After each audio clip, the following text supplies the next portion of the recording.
ഇന്ത്യയിലെ സർക്കാർ ആശുപത്രികളിൽ വിതരണം ചെയ്യുന്ന ആന്റിബയോട്ടിക് മരുന്നുകൾ വ്യാജമാണെന്ന് റിപ്പോർട്ടുമായി നാഗ്പൂർ റൂറൽ പോലീസ്. ആന്റിബയോട്ടിക്കുകളിൽ ടാൽക്കം പൗഡറും സ്റ്റാർച്ചും മാത്രമേ ഉള്ളൂവെന്നാണ് കണ്ടെത്തൽ. മൃഗങ്ങൾക്ക് വേണ്ടിയുള്ള മരുന്നുകൾ നിർമ്മിക്കുന്ന ഹരിദ്വാറിലെ ലബോറട്ടറിയിലാണ് ഇതും നിർമ്മിക്കുന്നത്. വ്യാജമരുന്നുകളുടെ വിതരണം നടത്തിയതിനു പുറമെ ഹവാല പണമിടപാടും സംഘം നടത്തിയെന്നും പോലീസ് കണ്ടെത്തിയിട്ടുണ്ട്. വ്യാജമരുന്നുകൾ ഹവാല പണം ഉപയോഗിച്ചാണ് ഉണ്ടാക്കിയതെന്നും ആരോപണമുണ്ട്.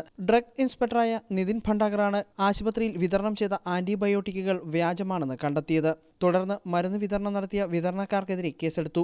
സ്ഥാപനത്തെ ബ്ലാക്ക് ലിസ്റ്റിൽപ്പെടുത്തുകയും ചെയ്തു. പിന്നീട് കേസിന്റെ അന്വേഷണം റൂറൽ SP ഹരീഷിന് കൈമാറി. നാഗ്പൂർ പോലീസ് നടത്തിയ അന്വേഷണത്തിനൊടുവിലാണ് വലിയ തട്ടിപ്പ് പുറത്തായത്. ആദ്യഘട്ടത്തിൽ നാഗ്പൂരിലെ ആശുപത്രികൾക്ക് മരുന്ന് വിതരണം ചെയ്ത ഹേമന്ത് മൂലയ്ക്കെതിരെ മാത്രമാണ് കേസ് രജിസ്റ്റർ ചെയ്തത്. പിന്നീട് വിശദമായ അന്വേഷണത്തിനൊടുവിൽ മിഹിർ ത്രിവേദി, വിജയ് ചൗധരി എന്നിവർക്കെതിരെ കേസെടുത്തു. ചൗധരിയെ ചോദ്യം ചെയ്തപ്പോഴാണ് ഹരിദ്വാറിലെ ലബോറട്ടറിയെ സംബന്ധിക്കുന്ന വിവരം ലഭിക്കുകയും ഇവിടെ പരിശോധന നടത്തിയതിനെ തുടർന്ന് തട്ടിപ്പിന്റെ കൂടുതൽ വിവരങ്ങൾ പുറത്താവുകയും ചെയ്തത്.